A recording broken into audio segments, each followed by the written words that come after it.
Hello and welcome to Grandad's Story Time. This story is about Kipper's Snowy Day from Kipper Story Collection. Kipper's Snowy Day by Mick, Inkpen.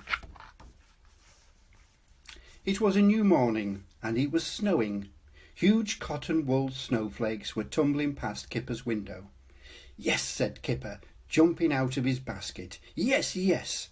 He grabbed his scarf and wound it 3 times around his head. "Yes, yes, yes." Kipper was very positive about snow.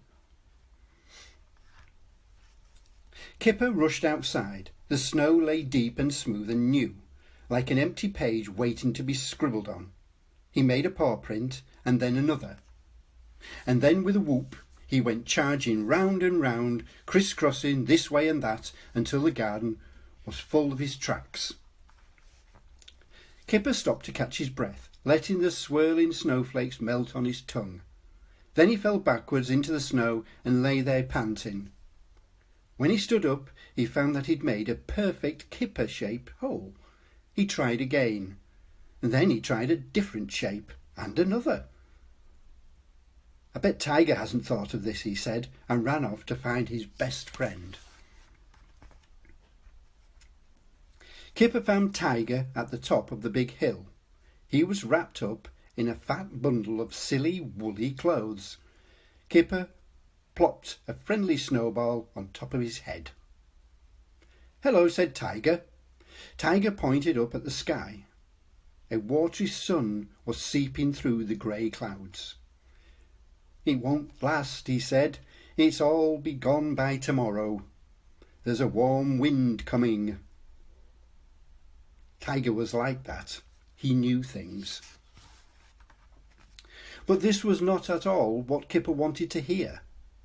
So he started throwing snowballs at his friend.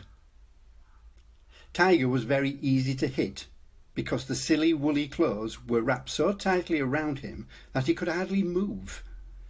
And his own snowballs stuck like little pom-poms to the silly woolly gloves.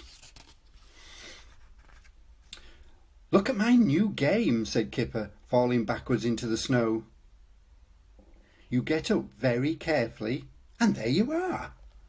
And there he was, or at least the shape of him. Tiger stretched out his arms and fell backwards with a soft, woolly crump. But when he tried to get up, he could not. He was too round. He just lay there waving his arms and legs like a beetle on its back. Tiger heaved himself over onto his tummy, but rolled too far and found himself on his back again. He tried again. The same thing happened. Snow began to stick in thick lumps to the silly woolly clothes. Crossly he heaved himself over once more. This time he rolled over twice, 3 times, 4 times. Slowly at first, and then a little faster, and then a lot faster, and then very fast indeed, he rolled down the hill. And as he went, the silly woolly clothes picked up more and more snow, so that by the time he reached the bottom, he had changed from a small dog into a giant snowball. The giant snowball fell to pieces. Kipper charged down the hill. "Are you all right, Tiger?" he panted. Tiger pulled off his silly woolly hat. A big grin spread across his face. "Again," he said. So, that is what they did, all day long, taking turns to wear the silly woolly clothes.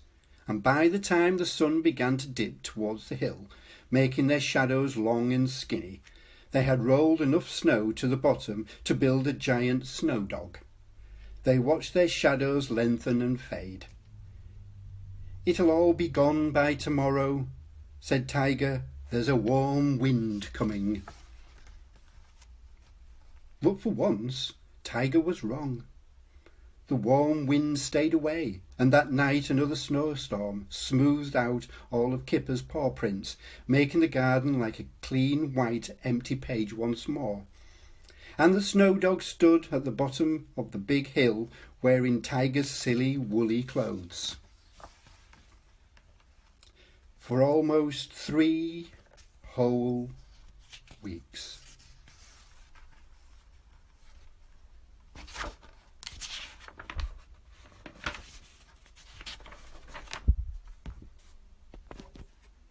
Thank you for watching. If you like this content, please give me a big thumbs up and subscribe for more stories.